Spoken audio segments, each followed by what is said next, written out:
Welcome back to Wrestling World. Today we'll be diving into the announcement of Sasha Banks' return and the uncertain future of Otis' Money in the Bank contract. So let's start things off with the announcement of Sasha Banks' WWE return, because this came as a real surprise to me. Fox leaked the big news shortly after this week's Smackdown, but Sasha Banks is apparently already set to return after only missing 1 week of Smackdown.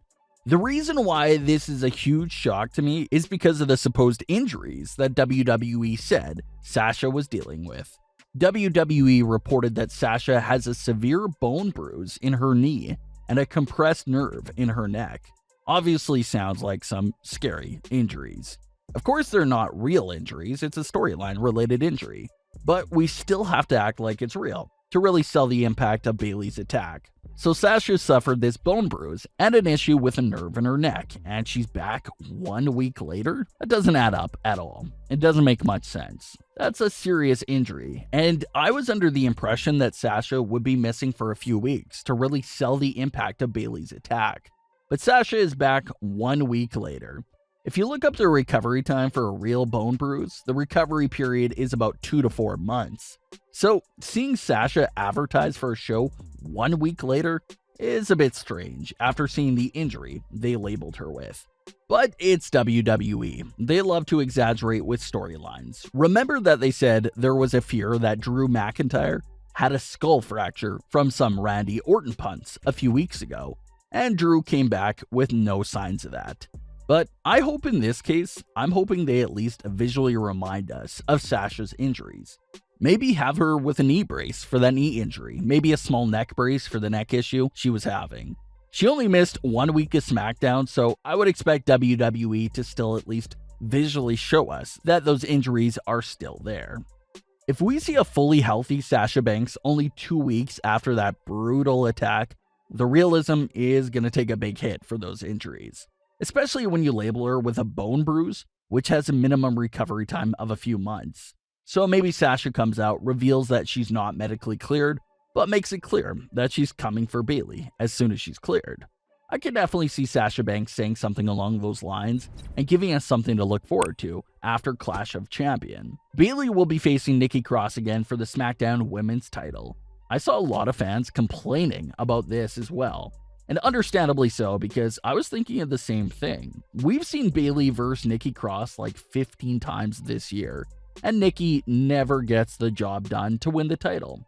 So it's a bit of a stale matchup, because we've seen it so many times this year alone, and we know that Nikki Cross has no real chance at winning the title. So it's hard to put any hype into that matchup for the 20th time this year. It's basically just filler until we make it to Sasha versus Bayley. I saw fans saying, Nikki had so many opportunities already. How about Naomi? That's a good point, but you have to understand the situation here. If Naomi would have been facing Bayley at Clash of Champions, then guess what? Naomi is still going to lose. So it's possible that WWE is saving Naomi's title opportunity for after Sasha vs. Bayley wraps up, because if you use Naomi right now, then she has no chance of winning at all. Bayley obviously needs to remain as champion for her feud with Sasha. So if she was facing Naomi at Clash of Champions, Naomi will hands down take the loss. So that's why I'm glad they're saving Naomi for down the line. It'll give Naomi a realistic chance at winning the title if her opportunity happens after Clash of Champions and after the Sasha vs. Bayley feud. It seems that's why WWE went with Nikki Cross again, because it's an easy and believable win for Bayley. Alexa can't take a loss right now. Lacey Evans can't take a loss. So it looks like WWE threw Nikki Cross in there because Bayley has beat her countless times already. So it won't hurt Nikki to lose just one more time. That seems to be WWE's mentality there when it comes to picking Nikki Cross as #1 contender. So be grateful it wasn't Naomi in this spot, because it would have been an automatic loss for her, and that's not what anyone wants to see. We want to see Naomi win the title, so that's likely why she wasn't included in this specific spot. But Naomi did score a big win over Bayley a few weeks back, so logically speaking, she is the rightful #1 contender. But logic doesn't exist in WWE a majority of the time, so they probably want you to forget about that win. As far as Sasha Banks vs. Bayley goes, it looks like it can take place at Hell in a Cell event on October 25th, which is perfect. It gives Sasha Banks a lot of time to recover and get medically cleared for the matchup. Then we can see Sasha Banks and Bayley have a Hell in a Cell match and possibly main event the show. I would love if they're the main event because the story definitely deserves that spotlight. Bayley's promo for Smackdown was great too. It gave such a real insight to how her character was feeling. Bayley even stated that she knew Sasha was picking the right time to make her move, so that's why Bayley struck first. I really like that because it shows that Bayley is no fool. She knew what Sasha was up to and wanted to strike first, so I love that. It makes her character seem really aware of the situation. We'll see what Sasha Banks has to say this week when she returns, and how the story will continue heading into Hell in a Cell. Next up is the serious uncertainty of Otis and his Money in the Bank contract. As a surprise to many viewers, a few months ago, WWE actually went with Otis as the Money in the Bank winner, basically confirming for him to be the future WWE Universal Champion. But don't be mistaken, there has been a few unsuccessful cash-ins in WWE history as well. So everyone has to be wondering, what will WWE do with Otis's cash-in? Before Roman Reigns returned, Braun Strowman and Bray Wyatt were feuding for the Universal title, and we discussed how unbelievable it'll be for Otis to cash in on either Strowman or The Fiend. Well, the difficulty for Otis's cash-in obviously just went up another level now that Roman Reigns is Universal Champion. I'll be honest with you, and I'm sure everyone feels the same way about this situation right now, but there's no chance at all of Otis pinning the monster heel version of Roman Reigns. Not even the slightest chance at all.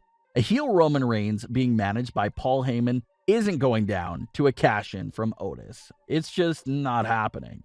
Of course, the Money in the Bank contract is valid for one full calendar year, so Otis has until May 2021 to cash in.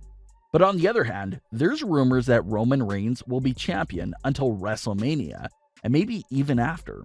So, where does that leave Otis and his entire cash-in? Otis can always just have an unsuccessful cash-in, but I don't know. I feel like that's a cheap way out.